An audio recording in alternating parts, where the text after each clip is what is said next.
ഇത് മാസ് മോട്ടോഴ്സിൽ നിന്നാണ്. ഹീറോയുടെ super Splendor വണ്ടി സെൽഫിൻ്റെ കംപ്ലയിൻ്റ് ആയിട്ടാണ് വന്നിരുന്നത്. അപ്പോൾ മെയിനായിട്ട് സെൽഫ് കംപ്ലയിൻറ്റ്, അതേപോലെ തന്നെ സൈലൻസർ വെൽഡിങ് പൊട്ടിപ്പോയിട്ട് ഈ ഭാഗത്ത് വെൽഡിങ് പൊട്ടിപ്പോയിട്ട് അതിൻ്റെ ഒരു സൗണ്ട് കാര്യങ്ങൾ കാണിക്കുന്നുണ്ടായിരുന്നു. അപ്പോൾ നമ്മൾ സൈലൻസർ വെൽഡ് ചെയ്തിട്ടുണ്ട്. അതിനുശേഷം നമുക്ക് സെൽഫ് മോട്ടർ അഴിച്ചു മാറ്റി പുതിയത് സെറ്റ് ചെയ്തിട്ടുണ്ട് കേട്ടോ.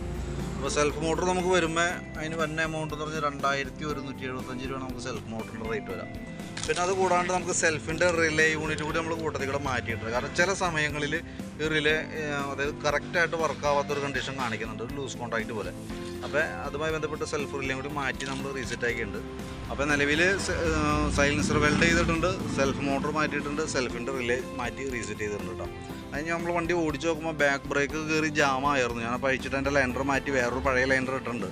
പഴയ ലൈൻഡറാണ് ഇട്ടേക്കണേ. കാരണം ഞാൻ അങ്ങനെ ഓടി കഴിഞ്ഞാൽ വണ്ടി ബ്രേക്ക് ജാമായിട്ട് നമ്മളെവിടെയെങ്കിലും വീഴും, അങ്ങനത്തെ ഒരു അവസ്ഥയിലായിരുന്നു കേട്ടോ. അപ്പോൾ ഞാനത് അഴിച്ച് മാറ്റിയിട്ട് തൽക്കാലം ഒരു പഴയത് കയറ്റിയിട്ടിട്ടുണ്ട് കേട്ടോ. അപ്പോൾ നമുക്ക് പിന്നീട് സർവീസിന് കയറുന്ന സമയത്ത് നമുക്കത് അഴിച്ച് മാറ്റി കളയാം കേട്ടോ. അപ്പോൾ ചെയ്തേക്കണ വർക്ക് ഇത്രയാണ്. അപ്പോൾ ഞാൻ അതിൻ്റെ ഒരു എസ്റ്റിമേറ്റ് ഡീറ്റെയിൽസൊക്കെ വിളിച്ച് പറഞ്ഞിട്ടുണ്ടായിരുന്നു. ഞാൻ വാട്സാപ്പിലേക്ക് സെൻഡ് ചെയ്തിട്ടേക്കാം. വർക്ക് കംപ്ലീറ്റ് ആയിട്ടുണ്ട്. അപ്പോൾ നമുക്ക് എപ്പോൾ വേണമെങ്കിലും വണ്ടി വന്നു കഴിഞ്ഞാൽ എടുക്കാം കേട്ടോ.